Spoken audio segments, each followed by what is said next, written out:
That's added. All right, Coach Wojick, recruiting coordinator at Yale. Thank you for spending some time with us. How can student athletes best use social media in recruiting? I know that this is something that you think and talk a lot about. How can student athletes use social media effectively in their recruiting process? Yeah, thanks, Max, for having me. And I think it's a really good question. I would say us at Yale, and I'm assuming across kind of Division One, we spend probably 2 to 3 hours every single day at a minimum on Twitter, things along those lines, to be able to sort through people's profiles, especially nationally recruiting. I think one of the big parts, and like this is actually really frustrating for us, is at the academic level is like in your title, like have your name, have your class, have the position you play, have your GPA, have any test scores that you may have where you're from. Because there's nothing more frustrating for us at Yale, and I'm assuming everyone kind of in the academic realm is, I look at Max McKenna, and Max is a shortstop from California in the 25 class, but I don't know if Max has a 3.0 GPA or GPA. I don't know if Max has a 950 on his SATs or a 1550 on his SATs. So I think having that right on at the top of their profile, I think is really important for us. And then I think posting video clips of yourself playing in games, and I think a lot of people get caught up in just posting times that they hit homers or hit doubles or got hits in games. But especially for, you know, infielders and catchers, I think it's really important to post defensive film too. I can't tell you how many times we're going through infielder catcher profiles and they don't have any defensive film on there. And then I think as much as you want as a player to be reposting your friends' videos, I would say that's a no-no. I think especially from our side, it's like, if Max and I play on the same team and I'm a shortstop and Max, you're a left fielder and I'm constantly reposting your videos, is I posted a video of you because you're my friend and we play in the same high school team. I'm like, oh my God, this kid's way better than the kid I was watching originally. And then I go down the rabbit hole of starting to watch your video. So I would say use your social media, especially on Twitter, like just to kind of repost videos of yourself that Perfect Game PBR or other sites have posted of you, or just to kind of promote your own self. So key takeaways, include some academic info and be heavy on posting your own video. What about engaging with college programs on Twitter, on Instagram, whatever, like on these different platforms?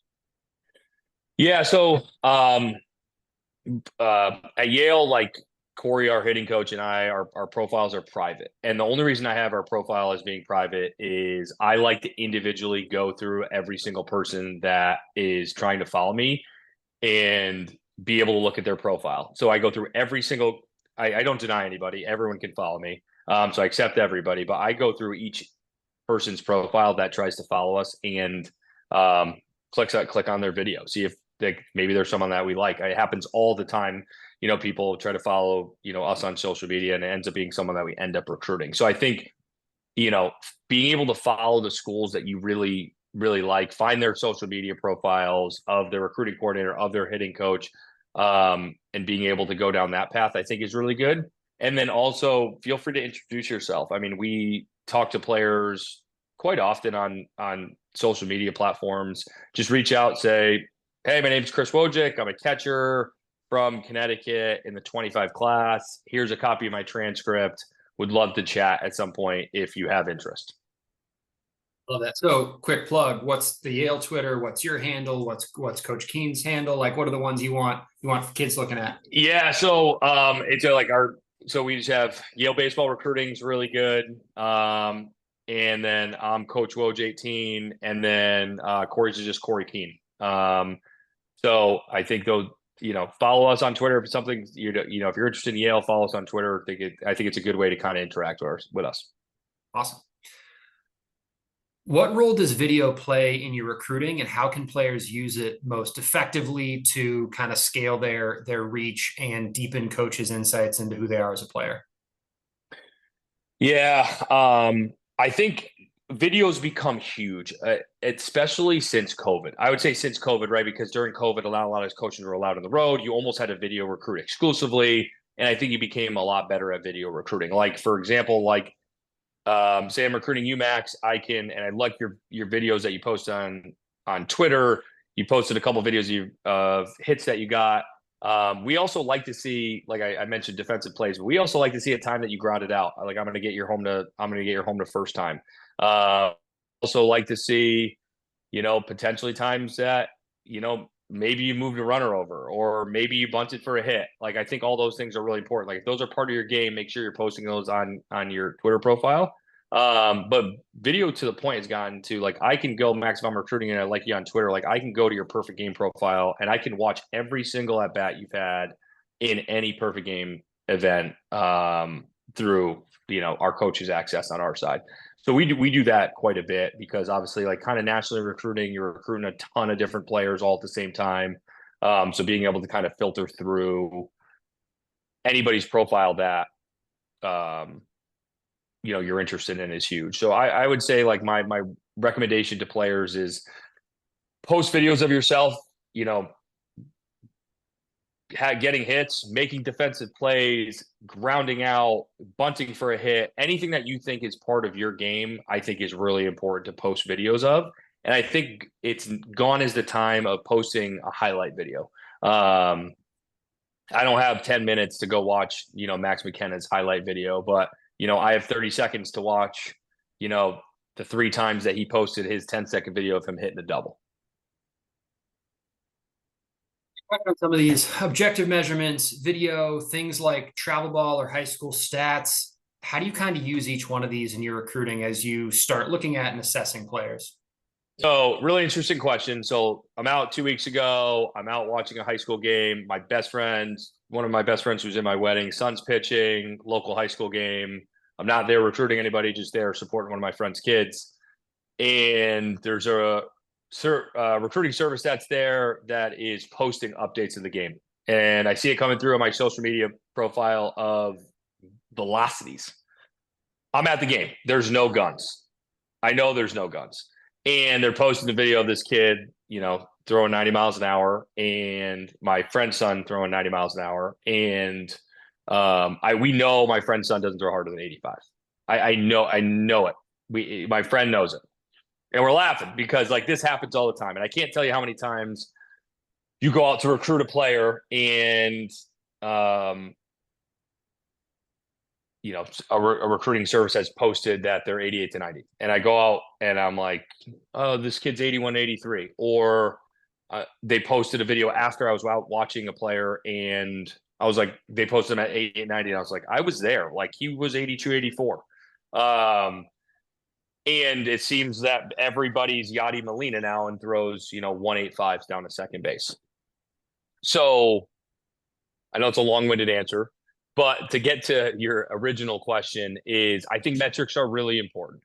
I think being able to throw, a 2-0 consistently in game accurately as a catcher is really important.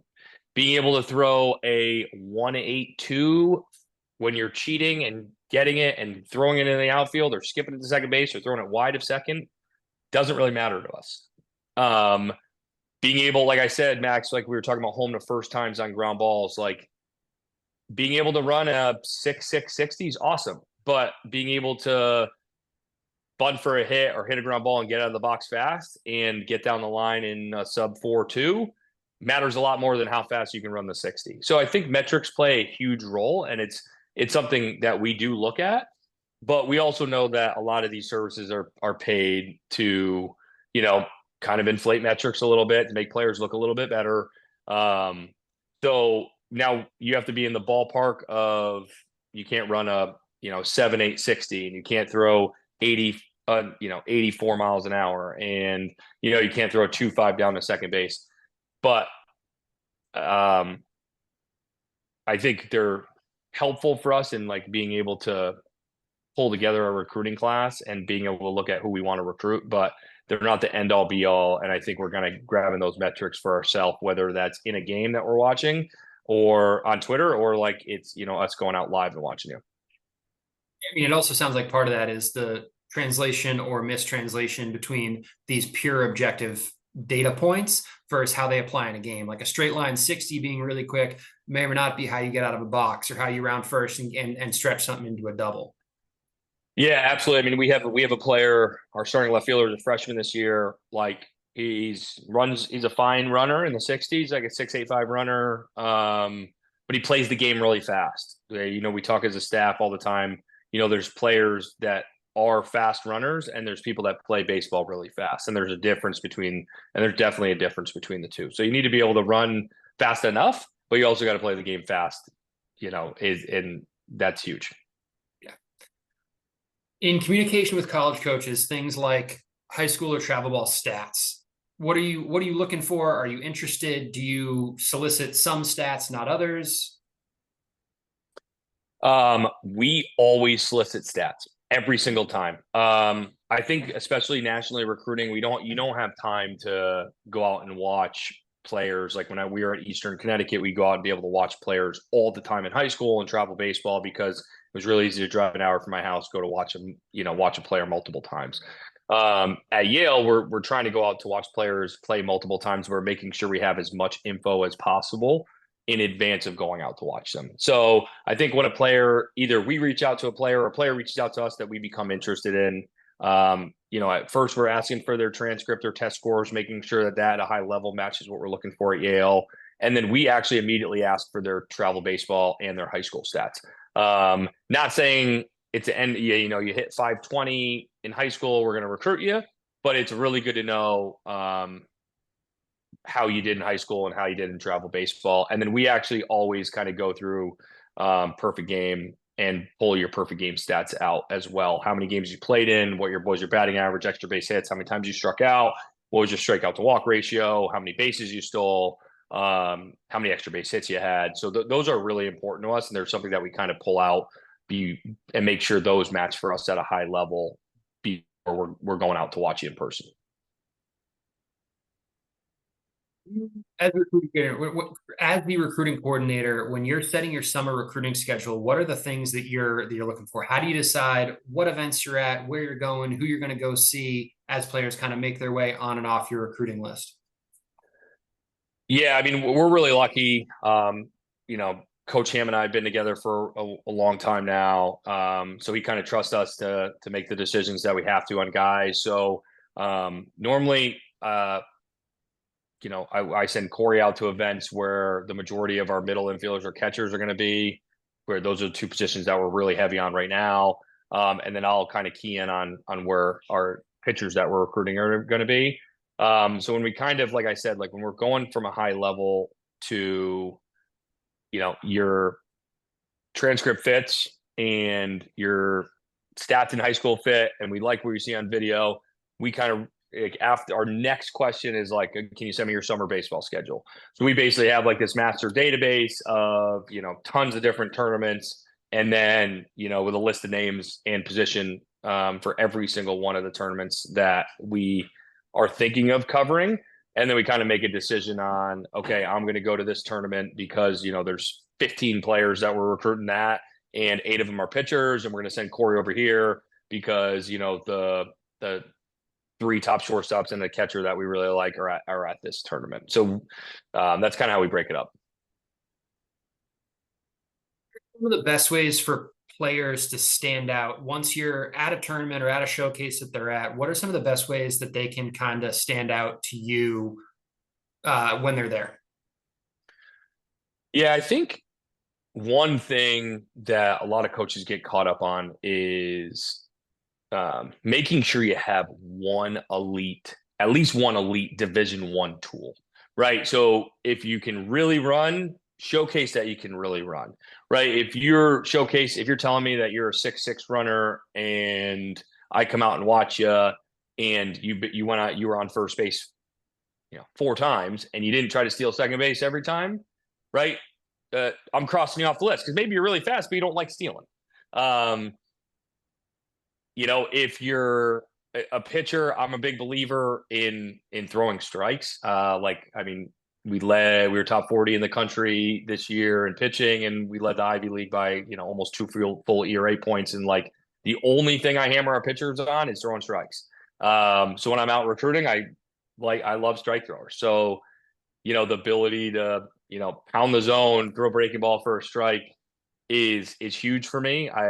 When I was younger, I wanted the guy that threw 95 and thought that I was, going to be the next best pitching coach in the country and I could harness it.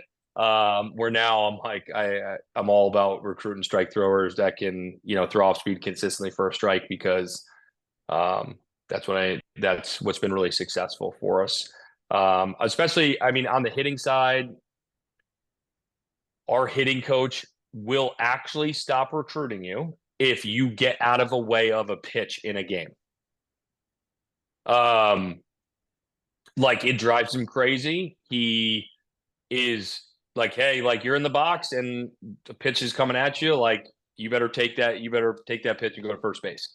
Um, it's something he hammers into our hitters, and it's something that drives him nuts. I think I told this story before at one of the talks I did at Head First last summer, but we have this left-handed pitcher that's coming to us from Malvern Prep in Philadelphia that we started recruiting because we're watching a game and every foul ball, he was like playing a game with two other guys on that team and they were sprinting after every single one.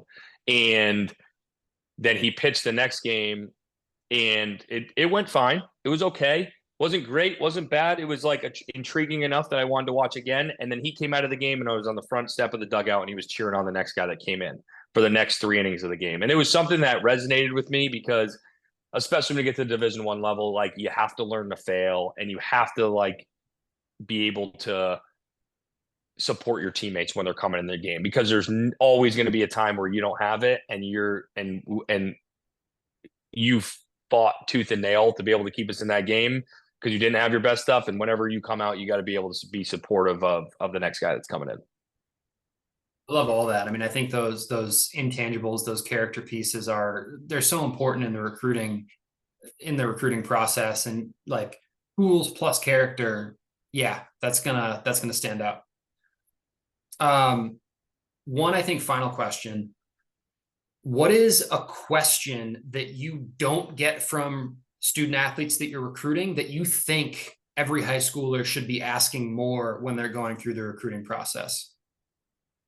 Ooh, interesting. I definitely have the question that we get asked too much, and I think it drives everyone at least in the Ivy League crazy, is when you come up to talk to us at Head First or an event or on social media or we schedule a call and you ask us how good the academics are at Yale or how good a certain major is at Yale. They're all pretty good. We're a top 5 school in the country. So and also like trying to think what question. I think too many people I think too many recruits get caught up in how much am I going to play as a freshman? How much am I going to how much gear am I going to get? How much, how's the strength and conditioning program at your school? I will tell you this, like the strength and conditioning program at every Division I program is pretty good. Everyone has full-time strength and conditioning coaches. Max, we talked about this when we first got on the phone. The gear at the Division I level is all really good. And it's not going to, if you get 2 less dry fits at Yale versus some SEC school, like that's not going to change your how much you experienced. If you're worried about how much you're going to play as a freshman at the Division I level, like maybe you're not competitive enough to truly make it at the Division I level.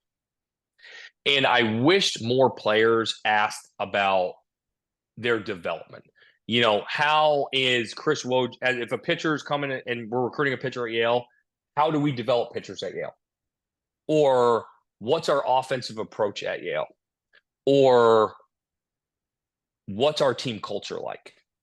And how would they fit into that team culture?